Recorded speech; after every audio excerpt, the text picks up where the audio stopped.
And then so now just wanting to introduce our panelists, if they want to turn their cameras on, and want to welcome Elise and Melissa for joining us and speaking with us today. Thank you for taking the time out of your days and speaking with us. So really appreciate that.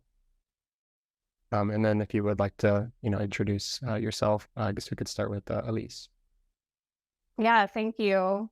My name is Elise Nelson. I work for the city of Seattle in Washington. So one of the people who, this is my afternoon, not my evening, but happy to be here today. I am the public space manager for the city's Department of Transportation, and looking forward to the conversation and learning from Melissa, who will go next. Thanks, Elise. I'm looking forward to learning from you. It's always interesting to see similarities and differences, right? My name is Melissa Eggleston. I wear a lot of different hats. I work for the digital service at the Centers for Medicaid Medicare. I run my own consultancy, Bird Call, and teach. I teach user experience design at the University of North Carolina at Chapel Hill. And been doing tech about 15 years and always interested in making tech more inclusive and accessible. So I would just like to be a part of this conversation today. Thank you. Awesome. Yeah, thank you. Thank you both for sharing that. Yeah, we can just go ahead and get right into it. So the first question that we had was, when you think of accessibility, what do you think of? And we can start with Melissa, if you would like to answer that first. Yeah, sure. So, I mean, I think like many people, perhaps when I hear the word accessibility, I immediately think wheelchair. And I think that's how I got like trained, growing up. And I think that's something to like push back against really hard, because that's a really limited view of accessibility. And I think thinking of it really broadly, once I have a sense of accessibility as a broad thing that affects people in so many different ways, different types of people, then I can start to think of potential solutions, ways to be more inclusive and that sort of thing. So when I think of accessibility, I think of digital accessibility and physical accessibility and people feeling welcomed and included and like, this is for me. And I think we can just accidentally exclude people, not even realizing it a lot of the time. And so when I think about accessibility, I do think like this is something that needs to be done intentionally, with care. And if we go by default, it will not happen. So that's kind of my thoughts. I'll pass it off to Elise. Yeah, I totally agree with what Melissa said. I think for me, it's like not seeing accessibility as like the ADA and the rules and all of the like very specific criteria that are valuable, but I think kind of limiting as well. And so I really like the universal design kind of principles and thinking about accessibility more of like, how do we create spaces that work for people, and that we're all people. We want it to work well for everyone. And so I think that word inclusive and usable are very important. And so like building from ADA, but really trying to hone in on how do we create spaces that work for humans of all ages and abilities. Yeah, I think those are some great points. I think I know, at least personally, whenever I think of accessibility, I also typically think of wheelchairs first and almost exclusively. But it is nice as these conversations come up more often, that other accessibility topics are brought up. So I really appreciate that. We will move on to the next question here. It's, how can designers balance the need for accessibility with other considerations, such as aesthetics and functionality? Elise, if you want to go ahead and field that question. Yeah. Well, I'd say I don't think it should really be a balance, kind of back to what I was just saying. I feel like it should be part of the, like, just the principles of what you want to do. It's not like it's an either or that it's kind of like a both and. We need to create spaces that work for everyone. And I think that's where, like, kind of getting back to the human first position, like, let's focus on like making spaces that work for people and work for a wide variety of people. There's Gil Penalosa is has a nonprofit, and he's been a politician, and he has this like idea of like, if it works well for the 8-year-old and the 80-year-old, is going to work well for everyone. And I think that kind of applies here too, is like, let's make sure we're designing spaces that work for a broad sector of our population, that like anybody would be comfortable, whether they're, using a cane detect, they're using a wheelchair, or, they are women or they're Black. Like, I think the whole goal should be designing spaces that work for the community at large. And so that's where I think, it's not either or, it's both and. I guess an example from my current job, my role in Seattle, we permit business owners to install cafes, like sidewalk cafes. And something that happens a lot is that they want to make them lovely spaces. And so they add greenery, they add planters, and they attach them to the fences. And like what happens is that becomes basically a protruding object that will not comply with the ADA requirements, and so it's like they're doing something that makes the space, green, adds greenery, makes it more lovely and enjoyable to many people, but it's not, it's not making it a barrier for people who are navigating with a cane. Like, it's something they're going to run into now. And so I think it's like, it's not like, okay, well then don't have green with your cafe fencing. It's like, let's make sure people know what they need to do and have the information so that like they can more proactively figure out a different way to provide that green that doesn't create a barrier on, like, which I think is honestly typically unintentional.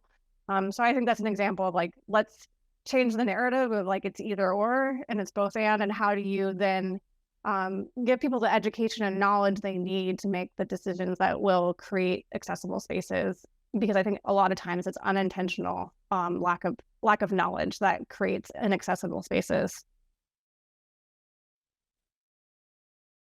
Yeah, I'll just add on to that, which was great to hear all that. I also think kind of it's a false question in that sense. It doesn't have to be either or. I like the both and idea in general. And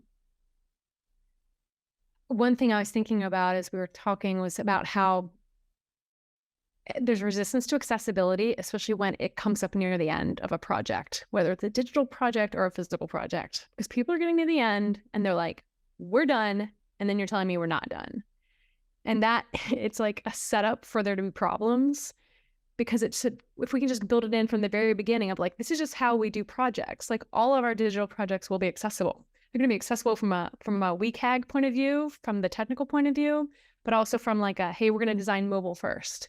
And we're going to make sure that our website that's supposed to be used by the general public can be used by everybody, even if they're only accessing the internet like on a phone. And so when those kinds of principles and that foundation is laid from the get-go of like, we're just doing it this way, we're just coding this way, you will not give me an image without alt text for this project, then it's okay because it's baked in the process. And then there's this big surprise at the end where like nobody actually thought about this. And then it becomes like, oh, let's roll our eyes about accessibility. We've got to fight back against that. Like, we've got to push back. And that just means being better prepared from the get-go when we're putting out an RFP for people to do something for our government or organization. It's that those requirements are there from the get-go, that it is expected that, everything is going to be accessible and inclusive in the broadest sense of the word, and spelling out like what that might look like. Yeah, I think those are some great points. I think just getting accessibility in general to the front of everyone's mind when they're designing things, as opposed to having as the afterthought. I think we'll all be in a better place for that. Something else I also wanted to mention, just for our attendees, just want to make sure that y'all feel like you have the opportunity to engage. If you have any questions, feel free to drop them in the Q&A. We'll save some time towards the end of the discussion, and we can ask your questions. With that being said, we can move on to the next question here. What are some of the common barriers to accessibility in public spaces, and how can those barriers be addressed? We will pass that to Melissa if you want to answer that. Sure. Yeah. So I have like a digital background, so that's kind of where I'll talk from. There's lots of barriers, and a lot of it just starts with not educating ourselves. Like, when I went through, UX design classes, we're talking like 2007, we didn't talk about accessibility, to be quite honest. And nowadays, in many more design programs where people are getting trained in web design and UX design, app design, software design, they are talking about ethics and inclusion. Well, I hope they're talking about it. We're talking about it at UNC Chapel Hill. I'm not sure, but hopefully talking about ethical design, accessible design, inclusive design from the very get-go, so that the next batch of people coming out are kind of like already have these things and they're already thinking about them and incorporating it into their process. But right now, it still feels like there's a lot of us in the industry who still need to be learning, like, what does this mean and what does it look like? And so that requires some extra effort to actually like do it. So there's a barrier of just like, give people time to actually get up to speed, give people time on a project, because sometimes projects move so quickly due to either bad planning or just a demand that comes up really fast. And it is like taking time and saying like, no, we're not going to launch this until we actually test it with somebody who's using a screen reader, for example. And we're going to actually see how it works on mobile and stop talking about how it's on desktop, because that just happens to be what we're doing everything on. And so it's structuring our projects better, right? And it's slowing down. And I always tell people, like, the biggest barrier to human-centered design is that they're humans. It's other people who aren't willing to like give enough time to actually like include the community that's being served, and just we need time sometimes in order to make sure that the end product is good. And ultimately, it's less expensive because then you don't have to refix things, or you haven't created a lot of problems for a lot of people. But if we're truly going to do our job of like serving the public and serving everybody well, everybody needs to be included from the get-go, and that takes more time. Yeah, I would like to echo what Melissa was just saying. I think it's true for public space design, like physical design as well. And I think this will be a theme that probably will repeat because it's so important. It's like early engagement by stakeholders is really going to help create a better product, or project, and and also probably save costs in the long run if you do it up front. And so I think, like really engaging the stakeholder community, because many of the designers that are going to work on the projects don't have that lived experience. And so it's not something they're used to thinking about. So you really, you need to bring community in, just like we need to bring community in any project. Bringing the accessibility community in and having them sit at the table early is going to help create a better project, but also probably keep you on schedule and on budget because you're taking the time up front. For our team in public space management, we work with businesses a lot to do things in the public right of way. And the public right of way is, the streets and sidewalks of our city. And I think the thing I would say about our work and some of the barriers we face with public space design is just the constraints of the size of the spaces we're working with. For example, we're working to create curb space cafes in what was parking lanes. And, to do that and meet accessibility requirements is kind of challenging, and during the pandemic, we allowed them kind of ad hoc and very fast. But now we're trying to like kind of step back and say, okay, we need to get those to be more kind of permanent fixtures. And how do we make sure we're thinking about accessibility? And it's really tricky because of the context of the sites and the constraints of the right of way and the space that we have. And so I think that, that's something that we struggle with. It's like, it sounds really like, okay, just build a platform and that sometimes will work, but there's a lot of places that doesn't work. And then it's trying to think about how do we be creative? How do we make sure also that businesses know up front so that they can plan for the expectations that we have to make spaces accessible, that they can, be given tools so that, it's not a barrier. It doesn't become an either or in their mind. Like, oh, I guess if it has to be accessible, I'm just going to walk away from this project. So, how can we as a city department really kind of unpack what they need to do to be successful? And then, like, I guess the other thing I would say with our program, and maybe this is true, when you're designing a space, it's one thing to design it up front, but then it's a whole other thing how it's used over time. And so I guess like being really thoughtful about, what furniture are you bringing in? And is it, like if you're bringing in something like a picnic bench, for example, that's fixed, that's not going to work for somebody in a wheelchair. But if you have seating that's movable, where the tables and chairs are separate, then suddenly you're providing more opportunity for accessibility to be provided. And just making sure that people have that information, because again, if you don't have that lived experience, it may not be something that you think about. Another quick example I would say is sandwich board signs, or A-frames, depending on what you call them in your community. Businesses want people to see their sign. They want people to know that their business is there. And so what they do is they put it right in the middle of the sidewalk a lot of times. And that's a really terrible spot if you are navigating with a cane, or you're in a wheelchair, or, even if you're like a mom with a stroller, or you're riding your bike. And so I think, again, it's like, how do we make sure we're providing the education brought like to designers and like practically while we're building public spaces, but then, continuing to make sure that we're following through, and that in general, like businesses and property owners are starting to also understand their ongoing commitments.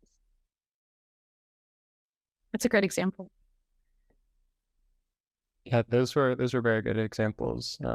Yeah, thank you for that. Yeah, I think something that really stuck out to me that you both mentioned was sort of the exposure when designing, whatever it may be, the A-frames, where to put those, or the picnic tables.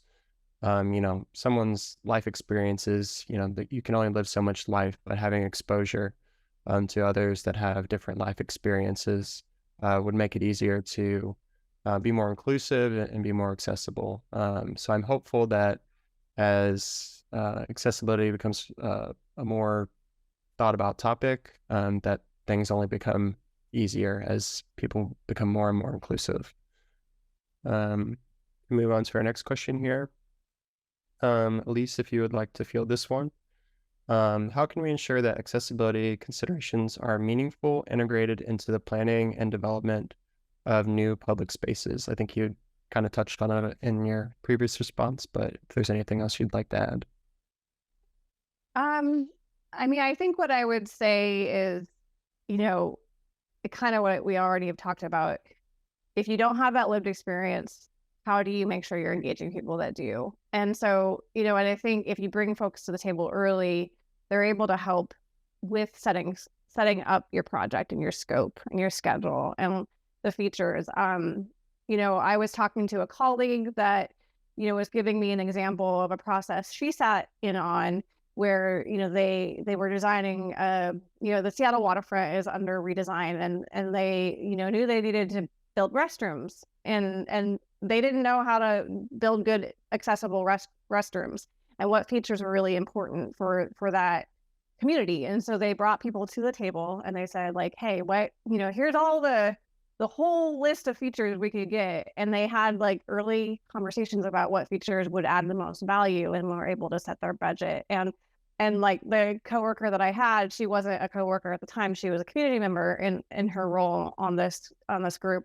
But she found that to be a very helpful experience to be brought to the table, as opposed to kind of like that, like a heads up notification type of engagement, where it's like, oh, we're doing this, hope you like it, but really bringing them in as a partner. And this idea of co-creation with community has kind of gotten to be a bigger concept in planning. And I think like this is just one example of how, planners don't know everything. And yet, while we do add value, we really need to make sure we're part of a project team that includes community, and that's going to make more successful public spaces in the long run. Yeah, and that's very similar to how we do it digitally. Typically, at least in the last year or so, there's a wonderful article by Leslie Ann Noel, who is a mentor of mine, it's called Learning to Recognize Exclusion. And she recommends a positionality exercise that we've used at the beginning of projects, where we kind of get the team in the room who's working on the thing, and we just do it remotely, because typically we're all over the place. So in the Zoom room, and we're kind of noticing, like, who are we? Like, as a group, who are we and who do we represent in terms of our demographics, our psychographics, that sort of thing. And then we just bring out the elephants in the room, right? Like, we actually say them. And as I facilitated these a few times, and facilitating, you just kind of got to wait until somebody says, oh, we're all white, or like, oh, we all have a master's degree, or like whatever the thing is that makes you very different from the audience you're trying to serve.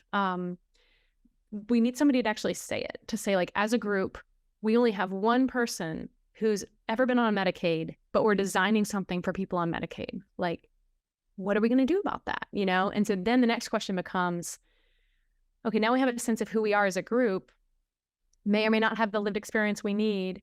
So how do we bring it in? You know, is there a community partner that we can find that we hopefully already have a relationship with, or somebody has a relationship with, who we can have a conversation with and say, hey, we want to make sure that your community has a voice here and can help shape this item, which may or may not be the right thing you even need. And so we want to also have kind of what I heard in Lisa's answer, which was that like open-mindedness to change. So it's not just so like, let's check the box, we talk to the community. It's like, no, really, like we want to actually build something physically or digitally that people want to use and that's successful. And so that actually means getting people in early, making adjustments, taking the feedback, changing it, having people co-participate, be that in workshops, be that in there's so many different ways nowadays you can have people as part of your process. And it's a matter of just like taking the time, slowing down, and getting those people involved, because people have wonderful ideas and they understand their needs. And then I think from a design perspective, we can also bring things that we know, and that can make for a really good collaboration. So in the end, it's everybody's much happier and everybody's participated. Everybody's gotten to have their say. So I think that's, I don't know, pretty important. Yeah, definitely. And I, applaud you and those that you worked with for acknowledging, like, that the people that are in the room are a specific, maybe like a monolith type of person or group, and it may be different than what you're looking to design, and sort of taking the initiative of like, okay, how do we bridge the gap between the people that are here and the people that we're trying to serve. I think that's it's definitely something that's positive, and acknowledging that is I think a very good first step. I think moving on to the next question here, Melissa, if you'd like to fill this, what are some successful examples of inclusive design in public spaces that you have worked on or are aware of? Yeah, so I think the government in general is getting better about this, which is nice. I'm thinking about findtreatment.gov. That is a website that came out a few years ago, and it's to help people find treatment, drug treatment. And we have such a big crisis, opioid crisis happening in the United States, tons of addiction challenges that affects all types of people. And that site was made by 18F originally. 18F is kind of like works like a government startup, and it's part of our General Services Administration. And, they built it with tons of input from people with lived experience of addiction. And they did like interviews with 50 different people over time, building a prototype and then iterating on it and seeing what was missed and that sort of thing. And then I got to come in and I got to test it with people who were using a screen reader. And we were able to discover that although it kind of passed with flying colors, the accessibility checkers online, it actually didn't work for the person with the screen reader. They got like completely blocked at the very beginning where you put in your zip code, which is like pretty key if you're trying to find a treatment center. You have to put in your zip code. But it was great. Like we find that and then we're like, this is fixable. This is totally fixable. And then it was able to be fixed. So it's getting real people involved. Are checkers good? Absolutely. Is it good to follow best practices because you just like, no, these are typically best practices? Great. But actually running it by real people doing, we do usability testing is what we typically do in my field, is really critical to actually make sure it works. And also just having like the multiple rounds of research where you're not just going to go off and get it right the first time. And if you think you're going to do that, this is probably not a great field for you, because what's important is that we come to the table with some ideas, and when then we let other people shape them, change them, throw them out the window, come up with a better idea, and then pick it up and run and keep going, and then keep checking in with the community to say, is this more of what you want? No? Okay, let me go back to drawing board. is this more what you want? Like, and kind of getting there in stages, which takes time when you do 4 rounds of research. Or the project I was on most recently was like 6 rounds of research all around the country, people from rural areas and urban areas and lots of different types of people, so that we could get something that would work for as many people as possible. So it's like that diverse audience you're trying to serve when you're trying to serve the public, that you need to have a whole lot of variety of people. And you can't always do it in one round of research, because we're doing small batch research where we're doing this with 8 to 10 people. I can't represent all of America in 8 to 10 people. But if I have 6 rounds of research and I can move around the country a little bit, I'm going to have a much better chance of building something that's accessible to more people in the country, as many as possible. And maybe I want to give an example of a space that's not like, I wasn't involved in its delivery. It's actually a playground that I go to with my daughter. And I just, it's interesting to me because it's like this beautiful new playground, and it has this really big feature. So in Seattle, we have the ferry system, the Washington State ferry system, that's kind of iconic. And so they built this like ferry like structure. So it's like this big boat. And of course, you think that would be like the main attraction. But one thing I love is that the kids really just gravitate to this merry-go-round type amenity that is like quite a bit smaller. And it's accessible. It's designed to work for kids to be able to roll in there. But it has this like beautiful painted mural on it, and it's like really central. Like it's like a central spot of the playground. And so just like, I love to see how the kids all gravitate to it. And I think for me, it's like, it's not putting like an accessibility on the side or kind of in the corner. It's like right there in the center of the playground, and it's built and designed to be beautiful. And I think that's just a really cool example that I love in my own community, where it's like, let's make it, it's not an afterthought, it's part of the design, and it's also like very centralized. And then I just love to see how, compared to this like much more expensive amenity that they built that is the star of the park, it actually gets a lot more use by the kids, which is just cool. Yeah, it's very interesting. It's sometimes you design something and you expect the users to handle it or behave with it in a certain way, and maybe they're attracted to a different aspect of it. So that's very interesting. Yeah, thank you. The next question here, Lisa, if you'd like to field this. How can communities and advocates push for greater accessibility in public spaces, especially in communities that are less prioritized or funded?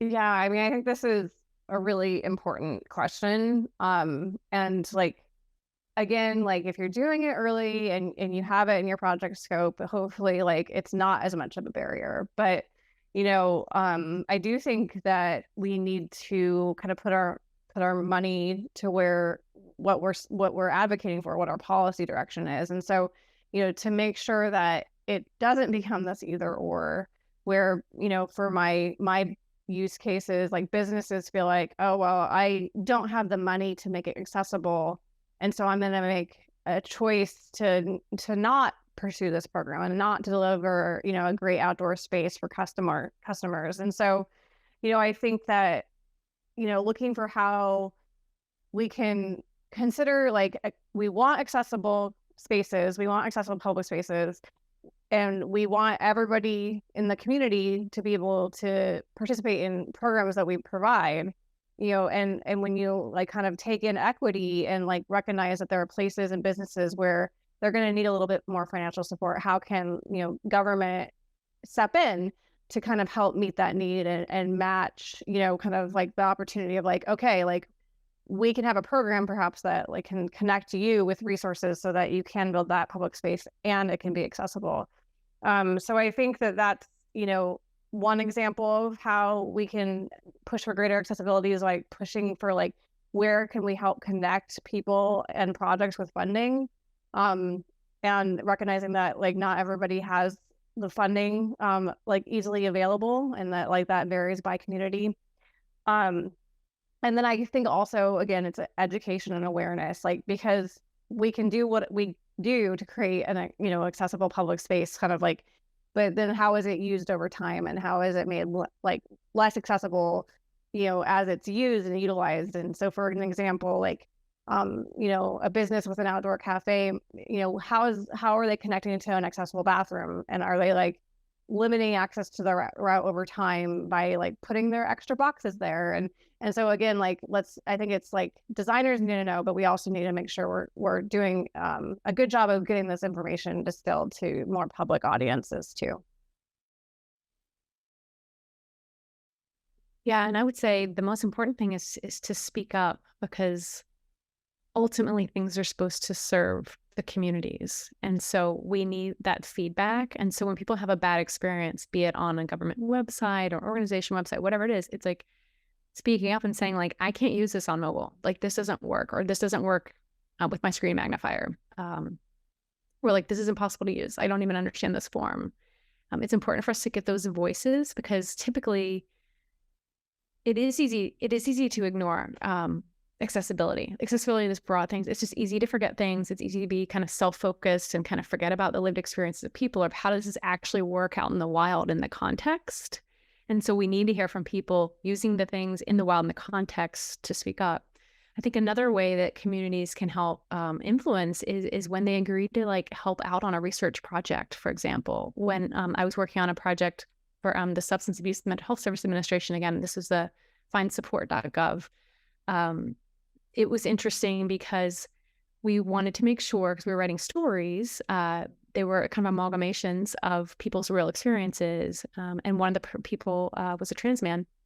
And we were like, let's make sure this actually works for people in the LGBTQ plus community, right? So not only are we testing the design, but we're also testing the content to say, like, is this a good story? Does this give you hope, or does this just seem whatever? And so we partnered with, I called up the LGBTQ plus center at the University of Virginia, and they were really helpful partners for us. And we were able to go into the space where they were versus forcing anybody to come to us. So we went into the community where they were kind enough to like help us work with some of the participants there who wanted to give their input and say, I like this about the story. I don't like this about the story. These are the things that should change. These are the issues on the, accessing this on mobile. And then it's better for it. And it got to be a win-win. And the cool thing is, like, we're able to compensate them for their time. They're able to give good input, feedback, and ultimately have a product, a thing to use that feels made for them, right? Them being very broad, like them, the public. But we all want everybody, we want to see ourselves in the things we use, we choose. Like, I think about how, we date people and we get partnered, married, but I feel like we're really kind of dating all the time. And we're trying to find those organizations that really serve us well and that we feel connected to. And one way of that is for people to feel seen. Like, hey, this is for me. This website has stories of all types of people. And one of the stories kind of feels like me. And it feels like something I felt. And that sense of, this is made for me, this is doable for me, this is accessible to me, it is huge in building trust. And I know from a public space perspective, like, digital spaces, government has trust issues, right? Like, people do not trust the government necessarily. And when we take these small steps to be inclusive and accessible to as many people as possible, I feel like it reminds people, like, no, like, we are trying our best. And it helps to start to build that trust back at times when people feel skeptical because of maybe a past government experience they've had. And civic tech is, I think, a good effort to try to increase the trust with the public as a whole. Yeah, I think you definitely made some very good points. Especially like everybody wants to be seen. Regardless of who you are, it feels good when you see someone that, looks like you in a movie and they're the hero, or a venue is designed and you really appreciate it and you're able to move freely. I think that's a great point, that just everybody wants to be seen. Can move on to the next question. Melissa, if you'd like to field this. What role can technology play in enhancing accessibility in public spaces? Yeah, I think it's interesting. Well, oftentimes before we end up in a physically public space, right? We probably go to it online a lot of the time. We might look for it on how do we get there. We might have expectations based on an organization's website, for example, as to what I should encounter. Should I go there? Should I take a ferry in Seattle or whatever I do? So technology has a role to play around the experiences in the physical space, which is kind of interesting that it is really a service design issue of it's not just one thing. It's the online experience and it's the offline experience combined. And one of the questions I really like to ask people when I am working on websites and technology is when they're kind of at the physical experience, I'll say, well, were there any surprises? For example, I can give you, I worked on a high school website, and it's a public school in North Carolina for kids who are quite brilliant, really. And they get to apply and go to the special school for 2 years and live kind of like they're in college, but they're at the end of their high school years. It focuses on science and math. And it was really cool to go on campus and spend time with some students. And some of them were giving us a tour. And I asked them, what's different that you didn't expect when you came here? Like, what were you surprised by? And I had two of our tour guides, two gentlemen both say, I was worried that I was gay and I wouldn't be like appreciated. I might get made fun of. I just wasn't really sure if it was a friendly kind of place. And I was like, oh my gosh, thank you so much for sharing that, because that's actionable. Like, I can go back to the communications director and say, okay, you had multiple students who weren't sure if they would be welcomed on your campus. You got to change some messaging and some photos. Like, what are you kind of showing to set an expectation that this would be an inclusive place? And so we need to go talk to people so they will tell us those things and help them feel comfortable that we're going to take those things with care and then go back and do a good job. So that was kind of the way I was just thinking about, like, how public digital and public physical spaces kind of can combine for a better experience. At least you probably have a good example too, I'm guessing. I don't know. Yeah, I mean, I think one thing that comes to mind in Seattle is, the topography here is tough. I mean, there's a lot of hills, and there's also a lot of like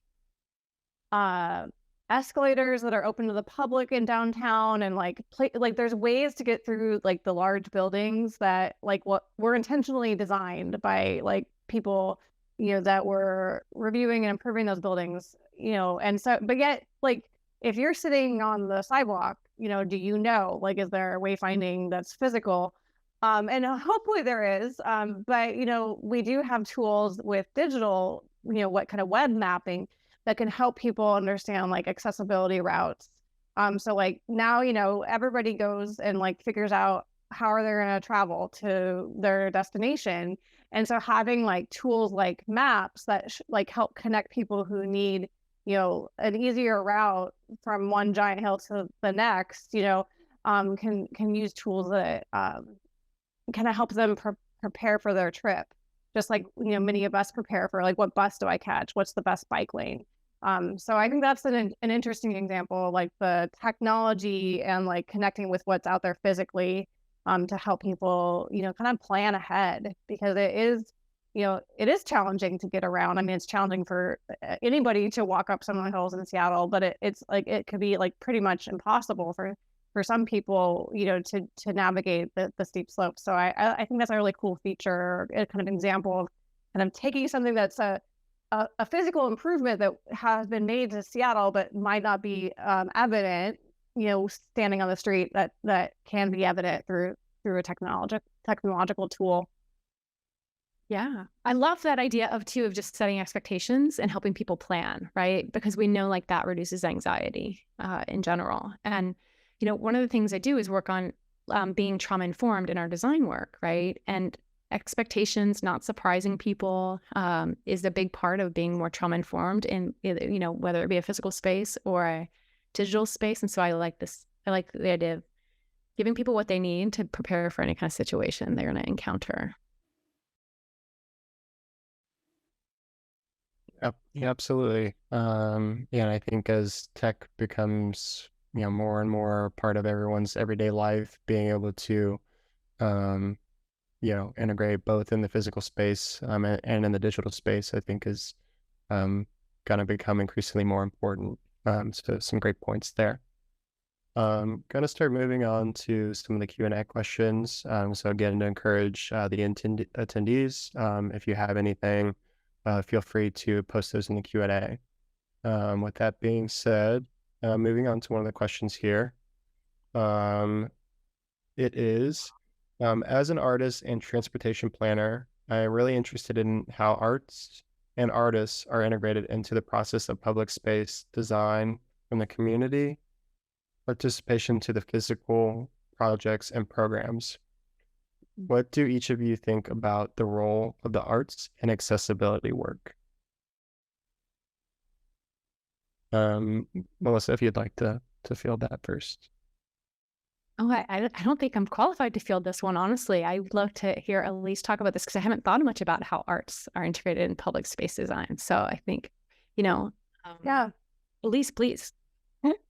Well, I mean, I think what I would say is I think it's really creative and cool. And I think bringing more stakeholders to project design and delivery is valuable. I think art can make public spaces more engaging and more inviting. And I think artists can bring a creativity to projects that oftentimes a planner or a designer might it's different. It's a different kind of creative energy. So I think having them engaged in the process and the projects will make them even better.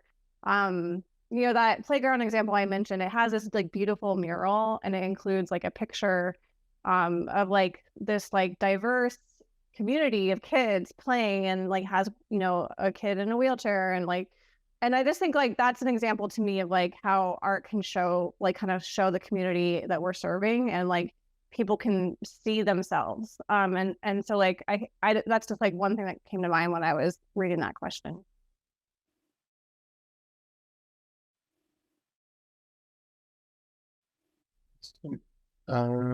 Another question here was, it's a question for Melissa. In your experience, what has worked well to get teams and stakeholders to prioritize accessibility first approaches if you experience pushback or deprioritization? I know that was a little bit similar to what we had talked about earlier, but if there was anything you'd like to expand upon.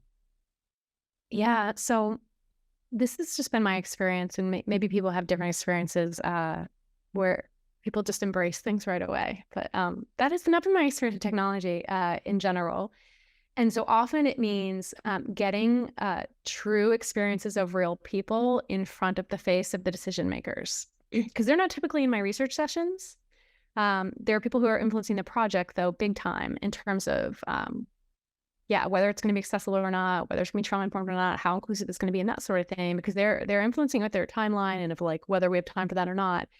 And me kind of arguing, Melissa, doesn't really work very well. So what does work is when I put together video clips of 4 people trying to use a website and them being God, it's this is really frustrating. If I can get the video, great.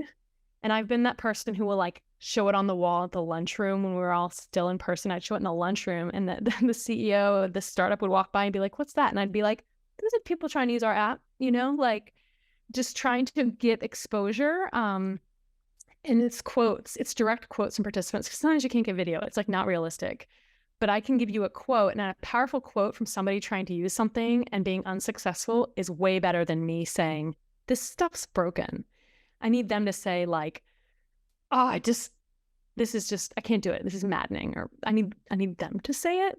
And that is what I've seen move people, is emotion and stories versus numbers. It's not that the numbers aren't important, but it doesn't seem to be the thing that drives people to action quickly.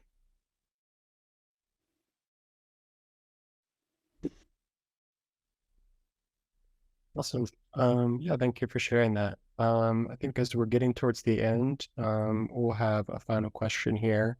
And this will be for both of you, maybe a little bit more directed in your response towards the attendees. What advice do you have for designers, planners, and advocates who want to create more accessible and inclusive public spaces? Elise, if you'd like to field that first. Well, I think I would say, um, kind of to reiterate, bring people in early and have them help inform the design. You will not regret that. And then the details really matter. So like what's the surfacing that you're proposing for the public space, and how's it going to last? Like what's the maintenance going to be like? And is it going to be really beautiful the first year, but really hard to maintain and become an inaccessible surface over time? So I think like the details and the people and bringing them in early would be my advice.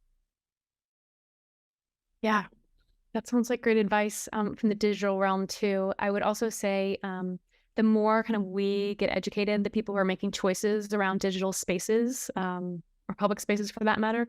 So there's books I like. I love the book Mismatch by Kat Holmes, which is all about inclusion and how it influences design. Like that's a great book. I get this newsletter I love every Friday, and it's just called Accessibility in the News.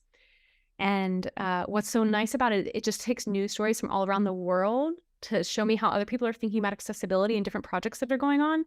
And a lot of them are physical space projects, but you can start to think like, well, how would this apply to what I'm working on? And it just kind of gets my brain going. And so I think that getting on newsletters of firms that like really push accessibility, either they are people who have consultants related to it or are sharing the news, I feel like that's really helpful because I feel like the more I develop as a person and I'm more inclusive and exposed to different needs of people, the better job I do on my designs. Learning more about being trauma-informed, learning more about designing for mobile, learning more about how to design in an accessible way those are all things that move you to be a more inclusive designer as a whole. So if there's a certain area that you're like, oh, I really want to think about, how do we design for the elderly better? Right? How do we do a better job with websites for them or other apps for them? And or how do we serve like kids who are autistic and their parents and their caregivers, for example? I mean, there's just a lot of different groups. And if you're interested in a certain group because you've been personally, affected, had that experience, or it's just something you think, I think this is really important, learning more about how you can serve them and then letting other people know, like, well, this is how we did this on this project, and we included these folks from the get-go who had this lived experience, and this is how it turned out. Sharing work publicly so that other people can learn from it and go, oh, that's what it looks like. It's real people coming to the space. It's doing this thing at a time. It's making that extra call to the community partner. That's how we actually can change things. So it's a lot of course, we need systems change, but I think it starts sometimes with individual learning to even start to begin to approach the subject in that area. Yeah, absolutely. Well, yeah, I think we're getting towards the end here. So just wanted to, thank you both again for taking the time to speak with us, share your advice, share your perspectives and experiences. I hope, all the attendees here feel inspired from this conversation to consider accessibility more in their work moving forward, and building more inclusive environments, in the workplace, in their personal lives, and really just in the world in general. So, thank you again to the both of you. Thank you to all the attendees here this evening or afternoon or morning, depending on where you're at. And I hope you enjoy what's left of your day. And thank you again.